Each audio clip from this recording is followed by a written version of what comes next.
সাত্ত্বিকের শরীরটা ভার। সিঁড়ি দিয়ে ওঠার সময় মনে হচ্ছিল শরীরের ওজন কি বেড়ে গেল হঠাৎ করে, নাকি পায়ের পেশিতে টান ধরল। প্রেশার বাড়ল কি এই বয়সেই? সবে তো 30, বুকটা কিন্তু ভার নয়। হালকা আমেজে বাষ্প মিশে কেমন আনচান অস্বস্তিতে ভরিয়ে দিয়েছে। একদিকে ভালো লাগছে, প্রচণ্ড ভালো। প্রথম সিগারেট খাওয়ার পর যেমন ভালো লেগেছিল সেরকম, আবার প্রথম সিগারেট খেয়ে বাড়ি ঢোকার সময় যেমন একটা অপরাধবোধ পিঠে চেপে বসেছিল, এখনও ওরকমই হচ্ছে অপরাধবোধ, গিল্ট, আবার ভালো লাগা।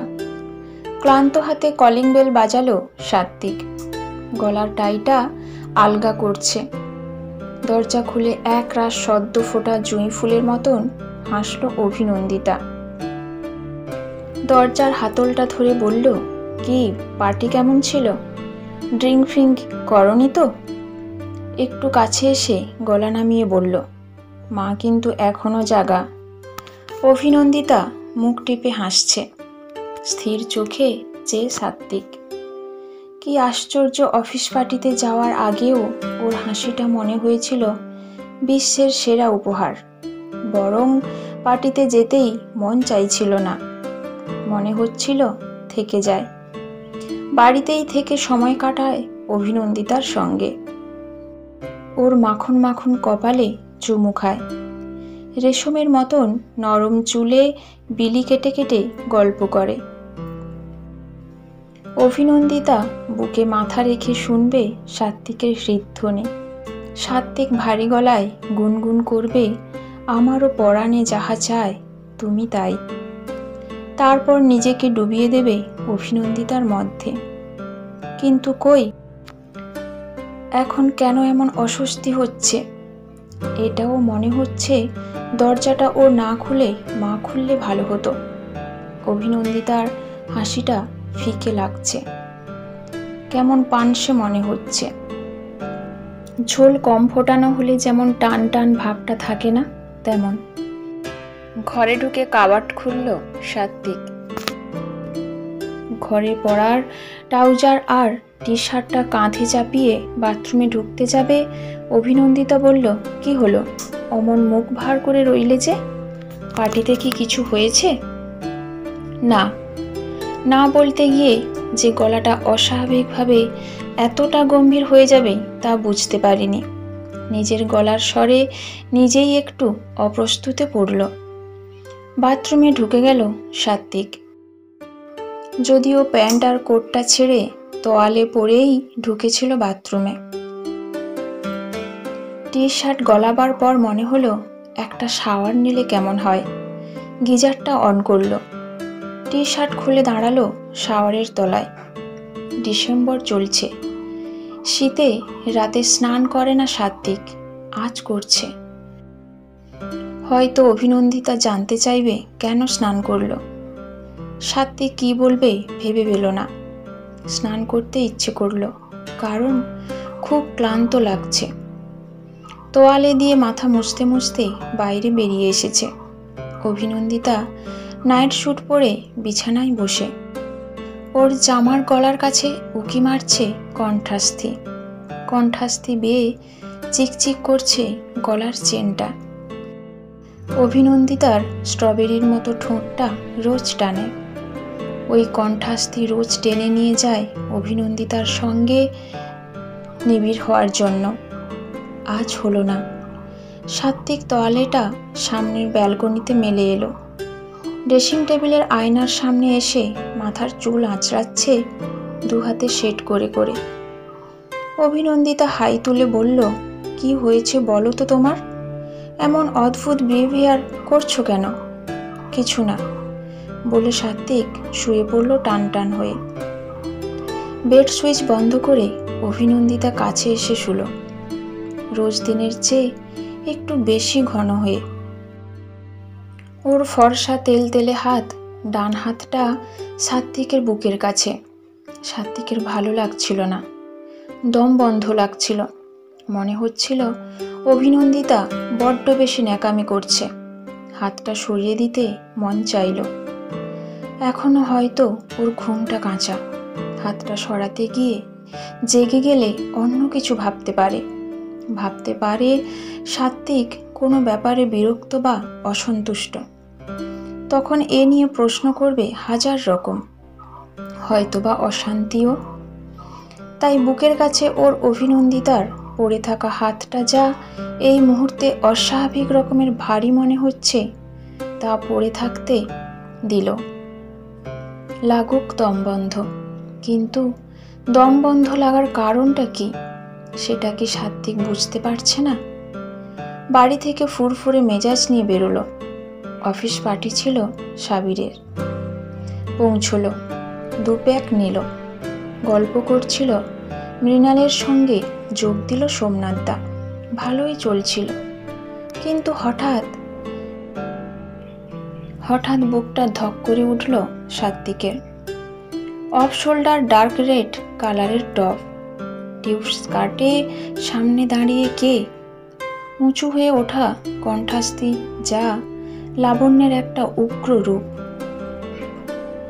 মোমের মতন পিছলে যাওয়া ত্বক, ওষ্ঠরঞ্জকে রঞ্জিত চেরির মতন টুকটুকে লাল ঠোঁট, কুষ্টি পাথরের মতন কুচকুচে কালো চোখের তারা, বাঁকানো জোড়া ভ্রু। সফট ড্রিঙ্কের গ্লাস হাতে তখন সে এগিয়ে এসেছে। চেরির মতন ঠোঁট ফাঁক হয়ে প্রথম যে বাক্যটি ফুটল তা হলো, মনে রাখার মতন শ্রমটা কি করছো, না স্মৃতিকে আলস্যে ঠেলে দিয়েছ?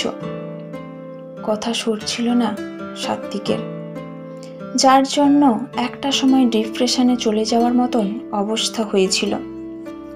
পাগলের মতন ভালোবেসেছিল যেই মেয়েটাকে, সেই কলেজ লাইফ থেকে, যাকে নিয়ে ঘর বাঁধার, দেশে ঘোরার স্বপ্ন দেখেছিল সাত্ত্বিক।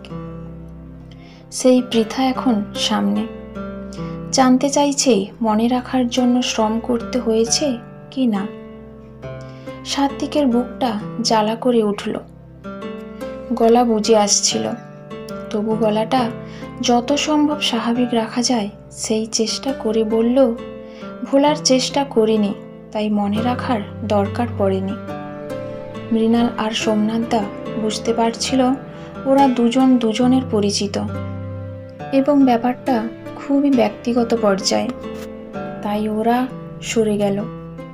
তখন পাশাপাশি দাঁড়িয়ে শুধু সাত্ত্বিক আর পৃথা। পৃথা বলল, আমি কলকাতায় চলে এসেছি। আর কোইন্সিডেন্ট দেখো, তোমার আর আমার কোম্পানির আজ ওদের কোলাবোরেশনের জন্য পার্টি দিয়েছে। সেই এলে। কিছুক্ষণ চুপ করে থেকে সফট ড্রিঙ্কের গ্লাসে একটা চুমুক নিয়ে পৃথা বলল, সেই সময় আমি কেরিয়ারকে প্রায়োরিটি দিয়েছিলাম সাত্ত্বিক। MBA করে কি বেটার অপরচুনিটি পেলে সেটা না নিয়ে হোমসিক হয়ে কলকাতায় পড়ে থাকতাম? Of course not. কিন্তু তুমি আমার সঙ্গে যাবে কেন? তুমি কি বলতে চাইছো সাত্ত্বিক? আমি কষ্ট পাইনি?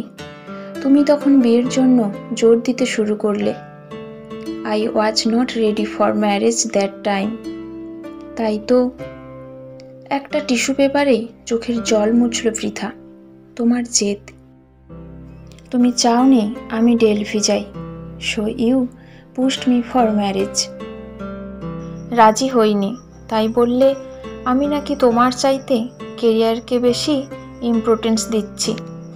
এটুকু বুঝলে না আমার পক্ষেও ইজি ছিল না তোমায় ছেড়ে কলকাতা ছেড়ে দূরে থাকা। সে সময় তুমি সাপোর্ট তো করলেই না, উল্টে আমাকে সেলফ সেন্টার্ড বললে। মাথা নিচু করে থেকে সাত্ত্বিক আসতে বলল, আমি তোমাকে কাছে রাখতে চেয়েছিলাম পৃথা। আমি চাইনি তুমি ডেলভিতে সেটেল হও। আমার বাড়ি ঘর, আমার মা কলকাতায়। আমার পক্ষে কলকাতা ছেড়ে ডেলভিতে সেটেল হওয়া সম্ভব ছিল না। তাই বলেছিলাম তুমি কলকাতাতেই জব নিয়ে সেটেল হওয়ার কথা ভাবো। কিন্তু তুমি তখন। হঠাৎ কেঁদে ফেলল পৃথা। ওর নরম শরীরটা ফুলে ফুলে উঠছিল। সাত্ত্বিকের কষ্ট হচ্ছিল। কষ্ট হচ্ছিল ওকে ওভাবে অসহায়ের মতন দাঁড়িয়ে দাঁড়িয়ে কাঁদতে দেখতে। আস্তে পৃথার কাঁধে হাত রাখতে পৃথা বুকে মুখ গুঁজে কেঁদে চলল। ভুলে গেল এভাবে কাঁদলে সবাই দেখবে, ওর কেরিয়ারের ক্ষতি হতে পারে, বা ওর মেকআপটা উঠে বিশ্রী লাগতে পারে। সব ভুলে কাঁদতে লাগলো। একটা সময় এসে একটু শান্ত হতে চড়ানো গলায় বলল, I still love you Satvik. জানি তুমি বিয়ে করেছ, জানি you are happy with your wife, তবু বলবো আমি তোমায় ভালোবাসি। সাবির থেকে বেরিয়ে দুজনে অনেকক্ষণ বসেছিল পার্কে। পৃথা তখনও সাত্বিকের বুকে মাথা রেখে বাচ্চা মেয়ের মতন করছে। বাড়ি ফিরতে পর্যন্ত চাইছিল না পৃথা, বলছিল শুধু আজকের রাতটুকু একসঙ্গে এভাবে বসে থাকি, আর কোনো দিনও এভাবে বসতে চাইব না। তারপর নিজের থেকেই বলল, কলেজের বন্ধুদের কাছে সাত্বিকের সব খবরাখবর নিয়েছে পৃথা। যখন শুনেছে সাত্বিক বিয়ে করেছে তখন খুব কষ্ট পেয়েছে, অভিমানে বুক ভেঙে গেছে। মনে হয়েছে ফোন করে উগরে দেয় মনের সব জমানো ক্ষোভ, কিন্তু পারেনি। এখন সাত্বিকের নাকে ঘুরঘুর করছে পৃথার পারফিউমের গন্ধ, ওর চুলের শ্যাম্পুর গন্ধ। এখনো সাত্বিক যেন অনুভব করছে মসৃণ ত্বকের স্পর্শ। সেদিনের পর প্রায় 4 মাস হতে চলল সাত্বিক রোজ পৃথার সঙ্গে সময় কাটাচ্ছে। বাড়ি ফেরা ঠিক থাকে না, বলতে গেলে বাড়ির কথাই খেয়াল থাকে না। পৃথা বলেছিল একটা ফ্ল্যাট রেন্ট নেওয়ার কথা, তাহলে আর রাস্তায় গাড়ি পার্কে রেস্তোরাঁয় ঘুরে বেড়াতে হবে না, এক জায়গায় থিতু হওয়া যাবে। এই থিতু হওয়ার ব্যাপারটা এবার ভাবাচ্ছে সাত্বিককে। পৃথার সঙ্গে থিতু হওয়া মানে কি অভিনন্দিতা থেকে ছিন্ন হওয়া নয়? কদিন ধরেই ভাবছিল এই নিয়ে, ভাবছিল এবার একটা ডিসিশনে আসতে হবে। রোজই ঠিক করে অভিনন্দিতাকে সব খুলে বলবে, কিন্তু ওর সামনে আসলেই সব এলোমেলো হয়ে যায়, জিভ সরতে চায় না আর। এখনও তো এইমাত্র স্নান সেরে বেরোলো সাত্বিক। আজ অফিস নেই, পৃথাও নেই, ও গেছে ওর এক বান্ধবীর বিয়েতে চণ্ডীগড়ে। গত 3 দিন ধরে পৃথা নেই। সাত্বিক খেয়াল করেছে পৃথা না থাকলে অভিনন্দিতার সঙ্গে অনেকটা সহজ হওয়া যায়। এর আগেও কদিনের জন্য পৃথা ব্যাঙ্গালোরে গিয়েছিল, তখনও সাত্বিক সাবলীল হতে পেরেছিল অভিনন্দিতার সঙ্গে। এমনকি তখন শারীরিক ঘনিষ্ঠতাও হয়েছে, যা মাঝে হতো না। অভিনন্দিতা এ নিয়ে কী ভেবেছে তা ভাবেনি সাত্বিক, শুধু আবেগে বয়ে গেছে। কিন্তু এখন মনে হচ্ছে এবার সব কিছু পরিষ্কার হওয়ার দরকার। অভিনন্দিতা মাটিতে বসে কাবার্ড থেকে গোছা গোছা কাপড় বের করে গোছাচ্ছে। সাত্বিককে দেখে ভ্রু তুলে বলল, ওফ, রোজ ভাবি তবু সময় হয় না, আজ সব গুছিয়েই ছাড়ব। সকালে শাড়িগুলো রোদে দিয়েছিলাম জানো। নিজের মনে কাবার্ড গোছাচ্ছে অভিনন্দিতা। সরু কোমর, ছোট পিঠের ফর্সা, ছোটখাটো চেহারার মেয়েটা। পিঠের কাছে ঝুলে রয়েছে খোঁপাটা। অভিনন্দিতা লাল রঙের ব্লাউজ পরেছে। লাল ব্লাউজের গলার ওপরে ফর্সা পিঠটা চোখে পড়ল সাত্বিকের। চোখটা অজান্তেই চলে গেল পিঠে। ব্লাউজের গলার প্রান্তে কালো একটা তিল আছে। ওই তিলের দিকে চেয়ে থেকে সাত্বিকের মনে পড়ছিল অভিনন্দিতাকে দেখতে আসার দিনটা। বিয়ে মোটে করতে চাইছিল না, মা জোর করেছিল রোজ। হয়তো বুঝেছিল ছেলে প্রেমে দাগা ঠাগা খেয়েছে, তাই তাকে সংসারী করা দরকার, নয়তো বিপদ আছে। রোজই তাগাদা। কোনোদিন বলেছে তোর বন্ধু পুলক, শুনলাম তো ওর বউয়ের বাচ্চা হবে। পুলকের মার সঙ্গে পরশু দেখা হয়েছিল। তুই বিয়েটা কবে করবি? কখনো বলেছে তোর জ্যাঠতো দাদা বিয়ের সামনের মাসে। আমার যে কবে কপালে ছেলের বউ দেখা জুটবে।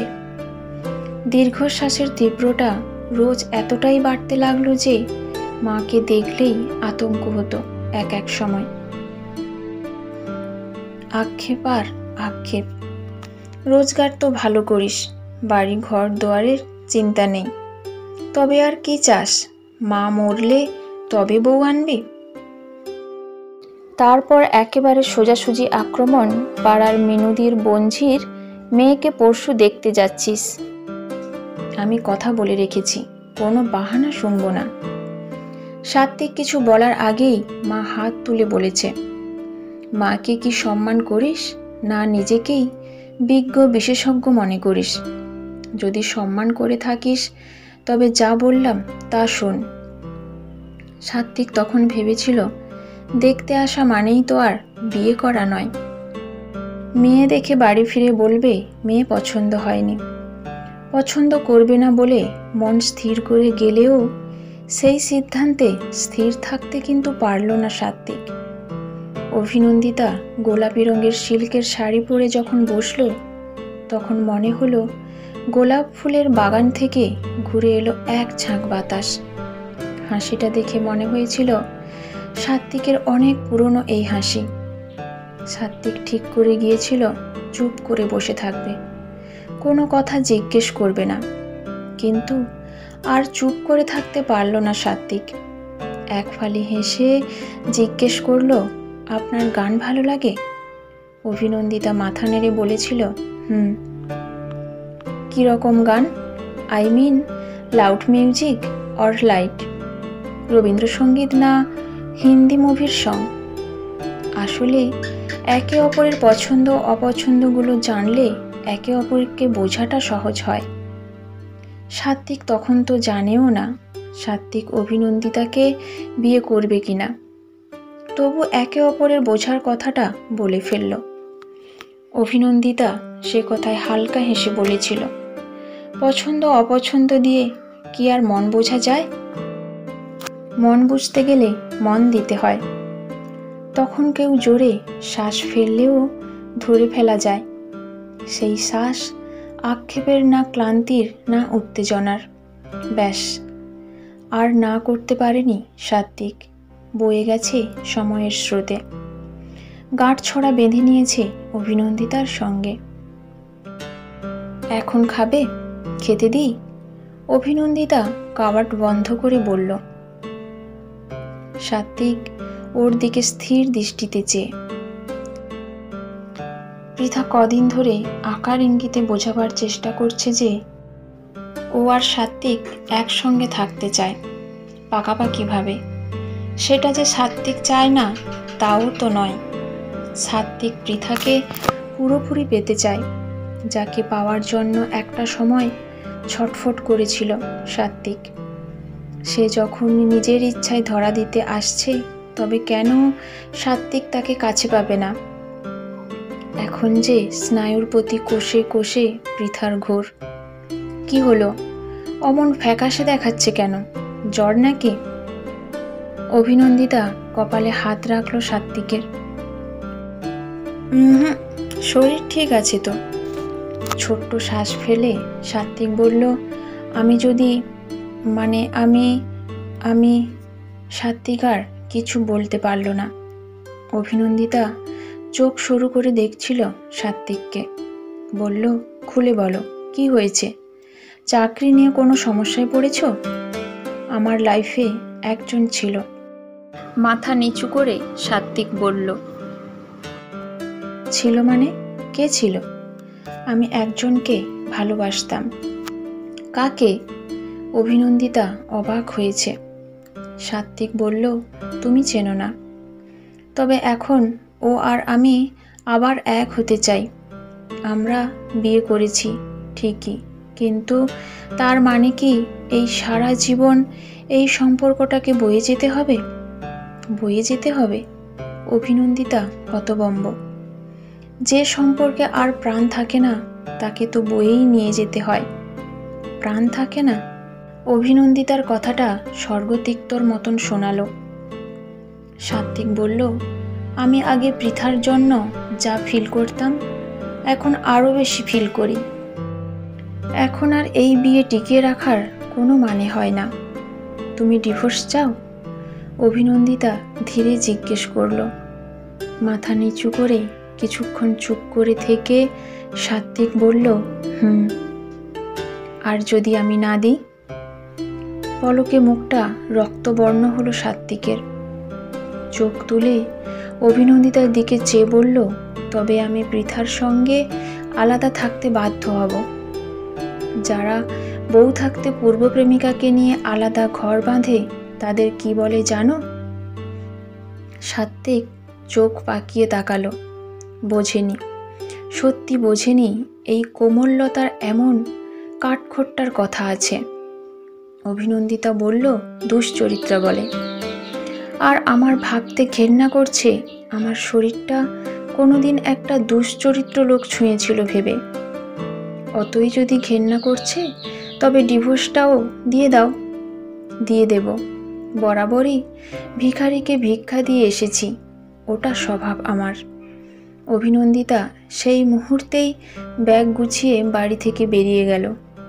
সাত্বিকের মা জিজ্ঞেস করলো অভিনন্দিতাকে, ও কোথায় চলল ভোর দুপুরে?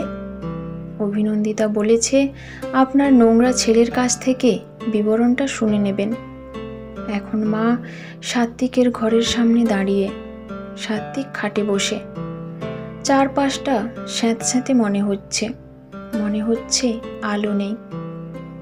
মা বলল, ঝগড়া হয়েছে? সাত্বিক বলল, আমি ডিভোর্স চাই। মুখ কালো করে মা বলল, কেন? কারণ এ বিয়ে আর টিকলো না, তাই। গায়ে শার্ট চাপিয়ে সাত্বিক বেরিয়ে পড়ল। কান মাথা বোঁ বোঁ করছে। কি করলো, কি ঠিক করলো? সাত্বিক কি দুশ্চরিত্র? যাকে ভালোবাসে তার সঙ্গে থাকা কি নোংরামি? অভিনন্দিতাকে ডিভোর্স দিয়ে পৃথাকে বিয়ে করবে, ও তো ছল করছে না অভিনন্দিতার সঙ্গে? ছল হতো যদি না জানিয়ে পৃথার সঙ্গে রিলেশন চালাতো। সাত্বিক অনেস্ট, তাই সব খুলে বলেছে। সাত্বিক কিচ্ছু ভুল কাজ করেনি। বাড়ি যখন ফিরল তখন রাত 8টা। ঘরে ঢুকে খাটের ওপর এসে শুলো। ক্লান্ত লাগছে, মাথাটা ধরা ধরা লাগছে। অভিনন্দিতা এরকম সময় মাথাটা চেপে চেপে টিপে দিত। ওর মাথা টেপার ধরনটা একদম আলাদা। এতক্ষণে নিশ্চয়ই বাড়ি পৌঁছে গেছে অভিনন্দিতা। বাড়ির লোক সব জেনে গেছে। হয়তো একটু পরে ফোনও করতে পারে অভিনন্দিতার বাবা। কি বলবে? গালাগাল দেবে? অভিনন্দিতা কিন্তু এক ফোঁটাও কাঁদেনি। যদিও সাত্বিক ওর মুখের দিকে তাকায়নি, তাই বলতে পারবে না ওর চোখ ছলছলে ছিল কিনা। এখন বাড়িটা বড্ড ফাঁকা লাগছে। অভিনন্দিতা সারা বাড়ি ঘুরে বেড়াতো, কখনো ব্যালকনিতে, কখনো বাইরের ডাইনিং হলে, কখনো এই ঘরে। কি আশ্চর্য, সাত্বিক কেন এত অভিনন্দিতার কথা ভাবছে? অভিনন্দিতার কথা মনে আসবেই বা কেন? বউ বলে হবে হয়তো। সাত্বিক ঘুমোবার চেষ্টা করছিল। ফোনটা বাজলো সেই সময়। সাত্বিক ধরফর করে উঠে ফোনটা ধরল। কানে চেপে বলল, হ্যাঁ বলো অভিনন্দিতা। ফোনের ওপাশ কিছুক্ষণ নিস্তব্ধ থাকার পর স্বর ফুটল, আমি পৃথা। তোমার বউ তোমার সঙ্গে নেই? এত রাতে ফোন করবে কেন? ও পৃথা? না, আসলে ও বাড়ি গেল কিনা তাই ভাবছিলাম। তুমি কবে ফিরছো? কাল ফাইনাল। কাল দুপুরে একসঙ্গে লাঞ্চ করবে? ডান। আমাদের পুরনো আড্ডায় তবে, ওকে? ফোন রেখে দিল সাত্বিক। চোখ বুজলো আবার, কিন্তু ঘুম এলো না। বারবার অভিনন্দিতার ব্লাউজের গোল গলার কাছের তিলটা চোখে ভাসছে। কেন? বউ বলে কি? হয়তো তাই হবে। লাঞ্চে পৃথা চিকেন মাঞ্চুরিয়ান আর চাইনিজ ফ্রাইড রাইস অর্ডার করেছিল। পৃথা খাচ্ছে। সাত্বিকের খিদে নেই। পৃথা রাইস মুখে পুরল চামচে করে। চিবোতে চিবোতে বলল, কি হলো, খাচ্ছ না যে? খিদে নেই? খেলেই খিদে বাড়বে। এক চামচ রাইস মুখের সামনে তুলে ধরল পৃথা। সাত্বিকের বিরক্ত লাগলো। মনে হলো পৃথা বড্ড বেশি বাড়াবাড়ি করছে। এখন কি কলেজ স্টুডেন্ট যে রেস্তোরাঁয় বসে একে অপরকে খাওয়াবে? বিরক্তকর অ্যাটিটিউড। চিপও।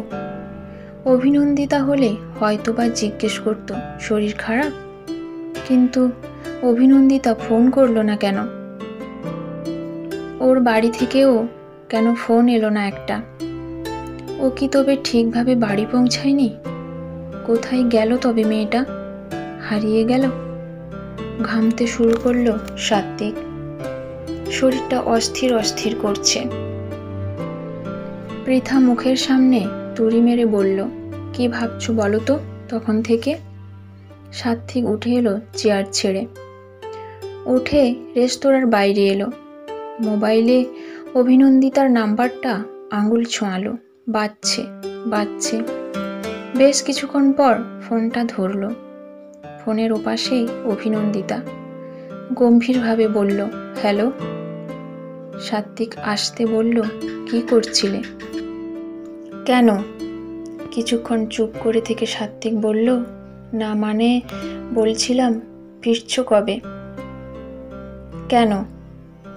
কিছুক্ষণ চুপ করে থেকে সাত্বিক বলল, না মানে বলছিলাম ফিরছো কবে? কি বলছো কি আবোল তাবোল? সাত্বিক জোর করে বোকার মতন হেসে বলল, কি? কেমন কেমন বোকা বানলে? আমাকে সেদিন বলেছিলে না আমি কোনোদিন অ্যাক্টিং করতে পারতাম না, তাই ভাগ্য ভালো টলিউডে নিজের ভাগ্য যাচাই করতে যাইনি। কি? এবার বলো, তুমি অ্যাক্টিং করছিলে? তুমি কি পাগল? পাগল কেন হব? তুমি তো ধরতে পারলে না। রেগে গেলে তো চলে, বুঝতে তো পারলে না যে আমি অভিনয় করছি। আমারও যে একবার সন্দেহ হয়নি তা নয়, তাই আমি এখনো বাড়িতে কিছু বলিনি। তুমি সত্যি পাগল ছেলে একটা। আচ্ছা, আমি যদি বিশ্বাস করে বাড়িতে বলতাম, লোক জানাজানি হয়ে কি বিশ্রী ব্যাপার হতো বলো তো? তোমার মাথায় কিচ্ছু নেই। তা নয় নেই, কিন্তু তুমি যে বলেছিলে মন দিলে মন বোঝা যায়, তবে ভুল বুঝে বসে রইলে কি করে? বলেছিলে যে মনের মানুষটার জোরে শ্বাস ফেলার ভাষাও বোঝা যায়। যাই তো, যায়। বলতে গিয়ে সামান্য গলাটা কেঁপে গেল সাত্বিকের। অভিনন্দিতা বলল, কেন তোমার সন্দেহ আছে? বলো দেখি এখন আমার মন কি বলছে? বলছে অভিনন্দিতা, অভিনন্দিতা। অভিনন্দিতা হাসছে খিলখিলিয়ে। সাত্বিক ফোন রেখে আবার রেস্তোরাঁয় ফিরে এলো। ওয়েটার বিল দিয়ে গেছে। সাত্বিক ওয়ালেট বের করতে পৃথা বলল, আমি পে করব। এমনিতেও তুমি কিছুই খাওনি। পৃথাকে বাধা দিয়ে সাত্বিক বলল, না, বিলটা আমিই মিটিয়ে দিই শেষবারের মতন। টাকাগুলো টেবিলে রাখলো সাত্বিক। পৃথা ভ্রু কুঁচকিয়ে তাকিয়ে। সাত্বিক হেসে বলল, এখানেই থামা ভালো পৃথা।